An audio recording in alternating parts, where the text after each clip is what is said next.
Soviet Union, Ninka with the power of wind.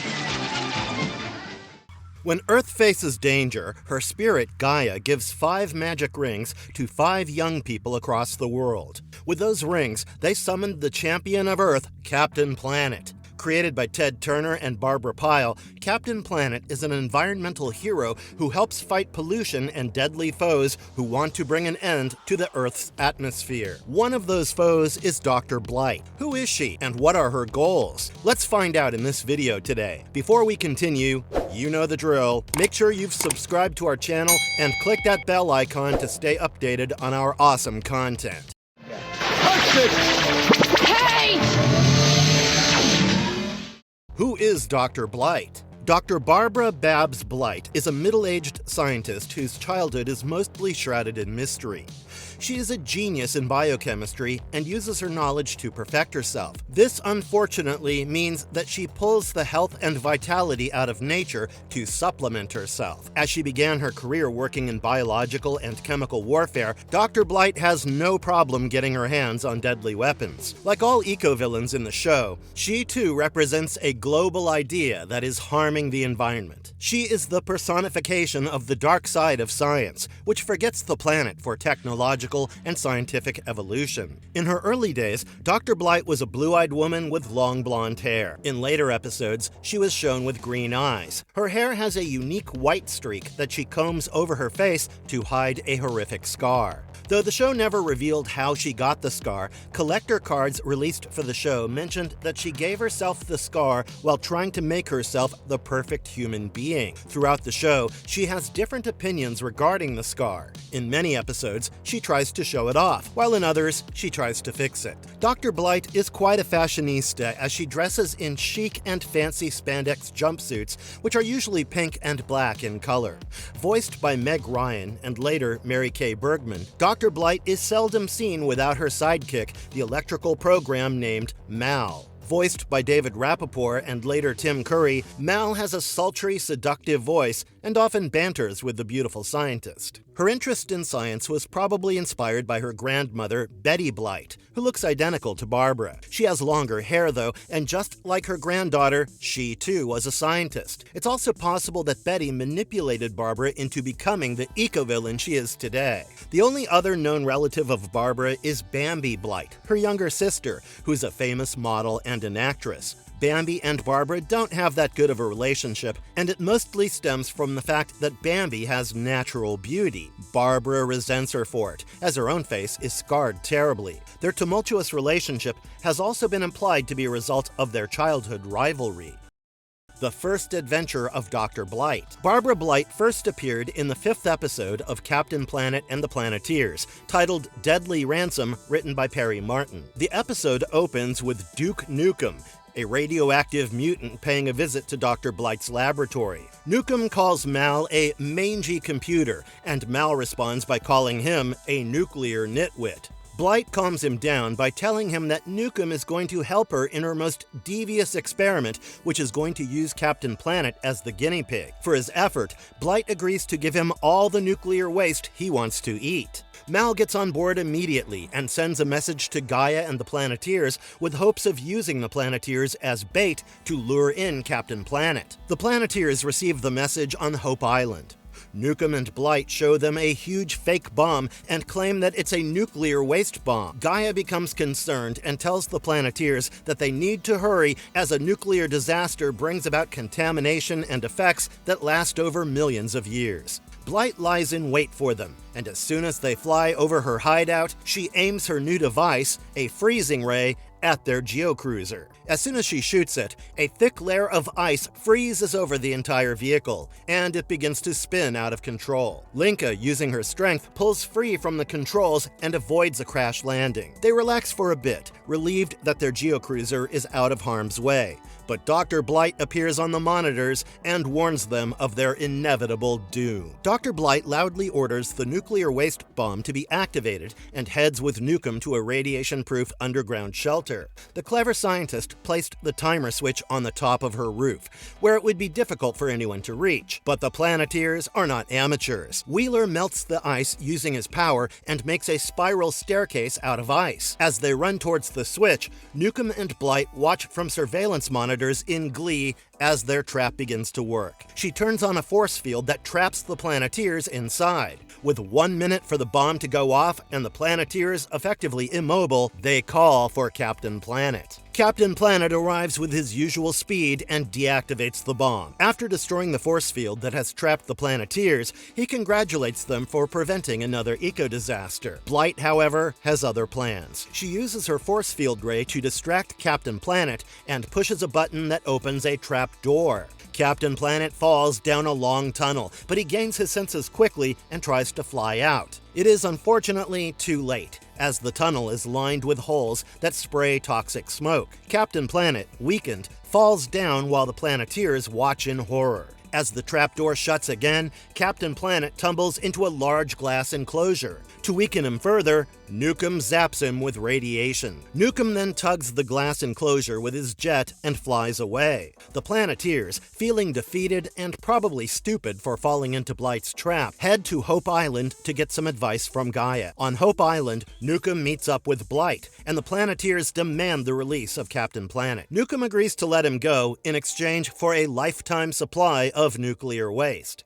If his demands aren't met, Nukem tells the Planeteers that they will never get to see their beloved captain again. As if to reinforce his threat, he tortures Captain Planet, who cries out in pain. Linka, desperate to save him, tells the Planeteers that the only thing they can do is give him the nuclear waste. Kwame, however, disagrees, and tells them that they cannot let Captain Planet down, as he's never let them down. The Planeteers seek the help of their snowmobile to track the location of Blight's laboratory. At the door of the lab, the Planeteers begin to argue as to what would be the best way to go about the rescue. They eventually decide on hacking at the door with an ice pick. Mal clocks this and alerts his mistress to the break-in attempt. She orders Mal to give them a cold reception, and Mal triggers an avalanche. The Planeteers flee to safety and begin arguing again. But Gaia arrives and tells them that they need to get it together and stop blaming one another for the sake of Captain Planet. Her words knock some sense into them, and they come up with a plan to save Captain Planet. Meanwhile, Captain Planet writhes in pain thanks to Nukem's torture,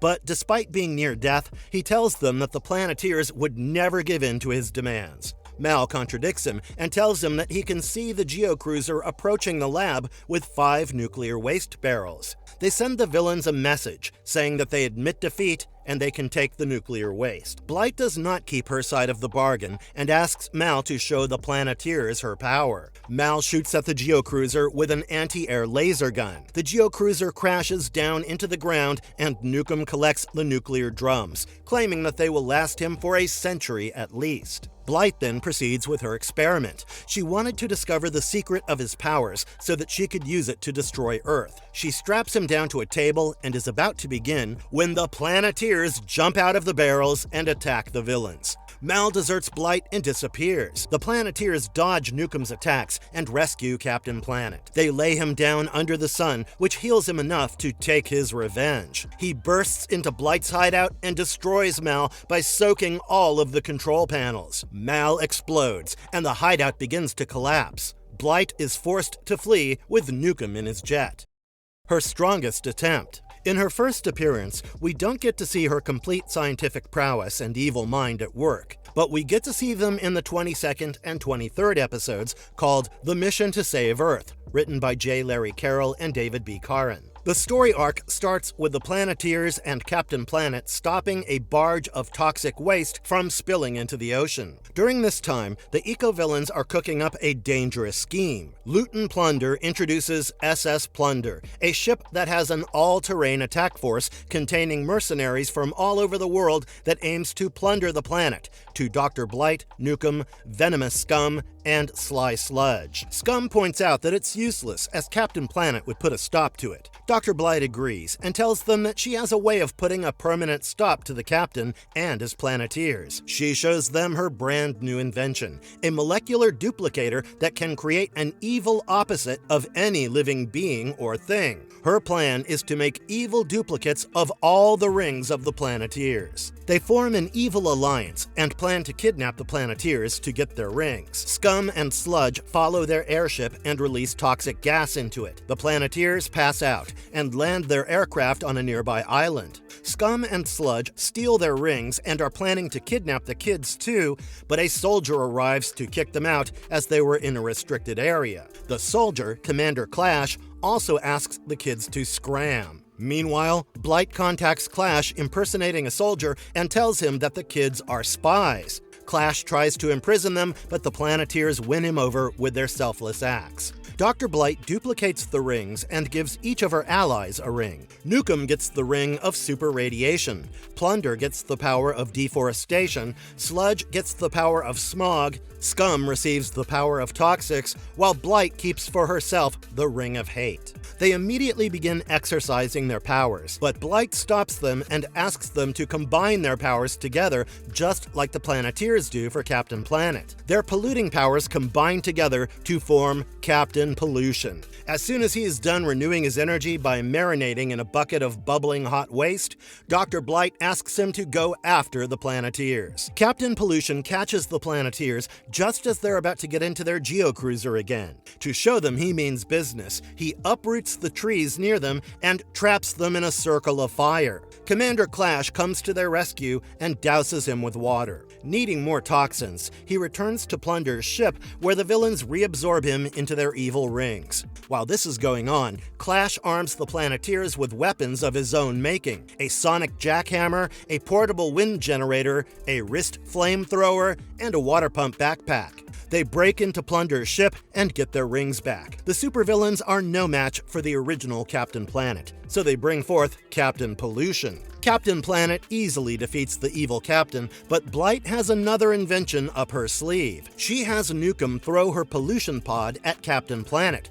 which immediately weakens him. Clash comes to the rescue once again and takes away Captain Planet with the Planeteers, but Plunder's army arrives to stop them. Thankfully, they're too late and they fly away to a nearby island where Captain Planet gets time to heal. Meanwhile, the Planeteers and Clash build an ionizer to draw toxins out of Captain Pollution. Blight is not one to back down easily, though, so she follows them with her allies, Plunder's army and Captain Pollution. The Planeteers turn on the ionizer, which works as they hoped it would, and begins to weaken the combined power of Pollution. Clash, with a rousing speech, deters the soldiers who quit on the spot after realizing what their boss, Plunder, is doing to nature. But it's too soon for the Planeteers to celebrate, as the ionizer malfunctions and Captain Pollution gets back on his feet again. Captain Planet, now hale and hearty, attacks Captain Pollution, who disappears, but not before destroying the evil rings. Dr. Blight, embarrassed at this, leaves in a hurry,